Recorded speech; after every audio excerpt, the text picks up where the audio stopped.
Crispy कडक अशी छान शेंगाची पोळी तयार झाली आहे, खुटखुटीत अशी। शेंगदाण्याचं कूट घेतलं एक वाटी गूळ घेतलाय आणि थोडी वेलची पावडर घेतली आहे। आता हे सगळं मिक्स करून घेऊया। हा भाजलेला शेंगदाण्याचा कूट आहे।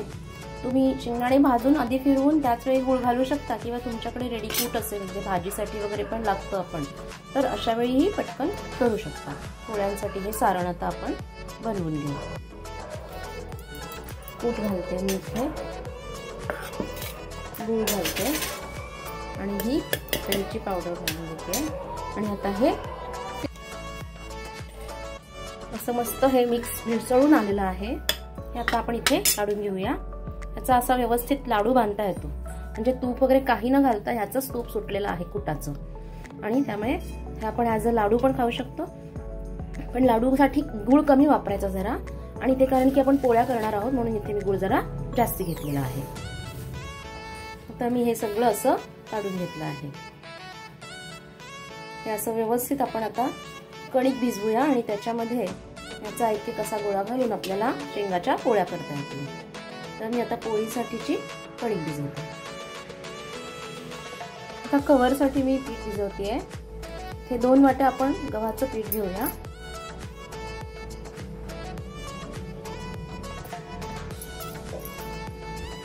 थोडंसं आता मीठ आणि 1 चमचा तेल घालून थोड्या पाण्यात नेहमीसारखी कणिक भिजवायची। 1 चमचा तेल घालते मी याच्यात, थोडंसं मीठ, सगळं मिक्स करून घेऊ। आवडत असेल तर थोडं मैदा आणि गणित असंही करू शकता, पण गव्हाच्या पिठाच्या पण खूप छान होतात म्हणून मी गव्हाच्या पिठाची करते। आणि आता हे थोडंसं लागेल तसं पाणी घालून कणिक भिजवायची आपल्याला नेहमीप्रमाणे।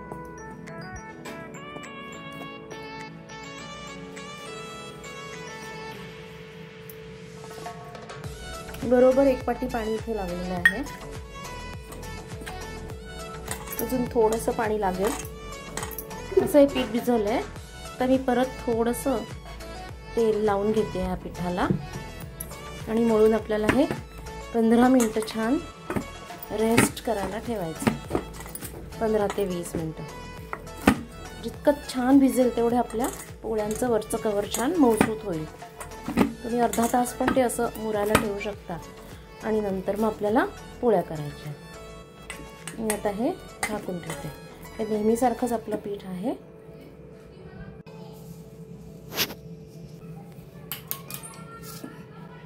आता आपल्याकडे हे सारण रेडी आहे आणि पीठ सुद्धा आपलं आता इथे छान भिजलेलं आहे। मी परत एकसारखं करून घेते। अर्धा पाऊण तास झालेला आहे आणि अशा प्रकारे छान मऊ झालेला आहे। तर याचे मी एकसारखे लहान गोळे करून घेते, जेवढे आपल्याला पोळ्या करायचे ते।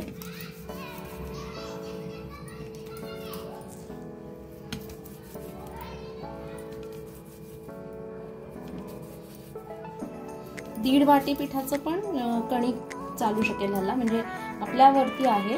जास्ती कूट आपण भरून केलं तर पोळी अशी जाडसर अशी छान खुटखुटीत होते। आता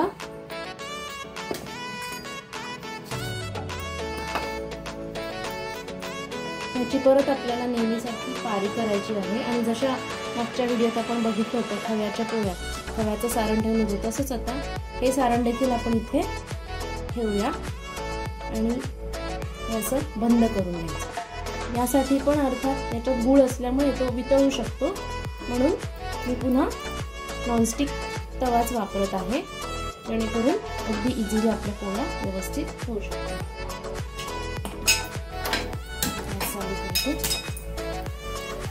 हे असे आपण गोळे करून घेऊया तवा टाकते तोपर्यंत। तुम्हाला गोड आवडत असेल तर गुळाचं प्रमाण थोडं वाढवलं तरी चालू शकेल, पण इथे मी जरासं मीडियम गोडसर अशी केली आहे।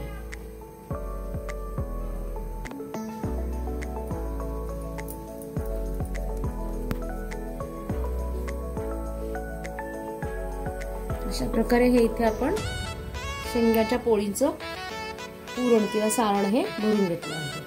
तर आता पिठावर आपण या लाटून काढूया. तर थोडंसं पीठ लावून घेते मी.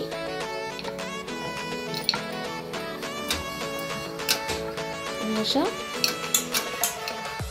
हलक्या हाताने व्यवस्थित या पोळ्या लाटायच्या. शेकताना थोडंसं तेल किंवा तूप लावून आपण शेकू शकतो.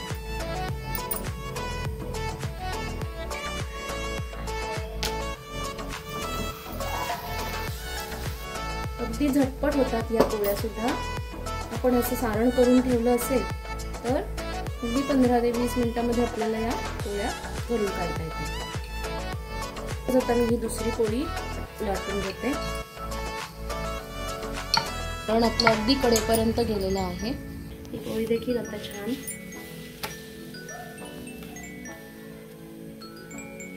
शेकली जाते.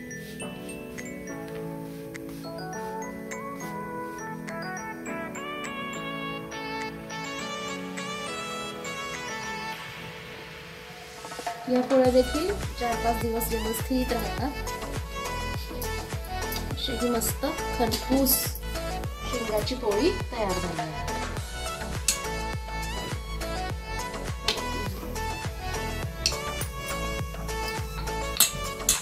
ही पोळी अशी थोडीशी जाडसरच ठेवायची.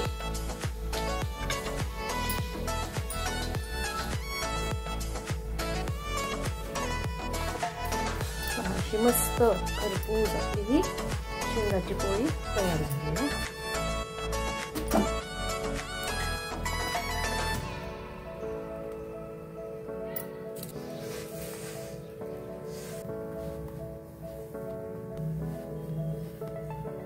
आणि रंगही सुरेख आला आहे. अशा प्रकारे ह्या पोळ्या जरा पसरून ठेवायच्या जेणेकरून खुटखुटीत होतील. अशा प्रकारे मी ह्या सगळ्या उरलेल्या पोळ्या आता करून घेते. पहा अशा छान होतात या पोळ्या.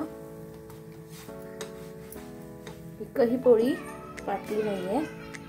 याच्यावर गरम असतानाच आपण तूपही घालून ठेवू शकतो.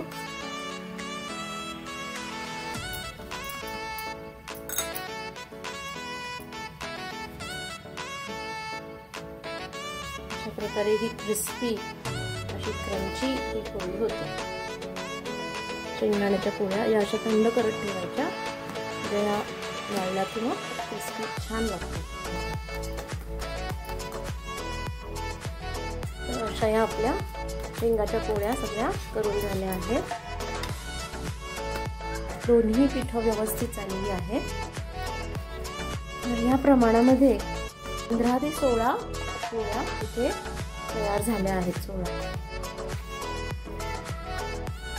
आणि आता 2 तास मी थंड करायला ठेवते. त्याच्यानंतर आपण ठेवू शकतो. त्या 2-3 दिवस अगदी आरामात राहतात. मुलांना डब्यासाठी ही खूप छान अशी मस्त खमंग ही पोळी लागते. तूप लावून दिल्यानंतर खूप छान टेस्टी लागते. तर नक्की ट्राय करून बघा अशी ही शेंगदाण्याची पोळी.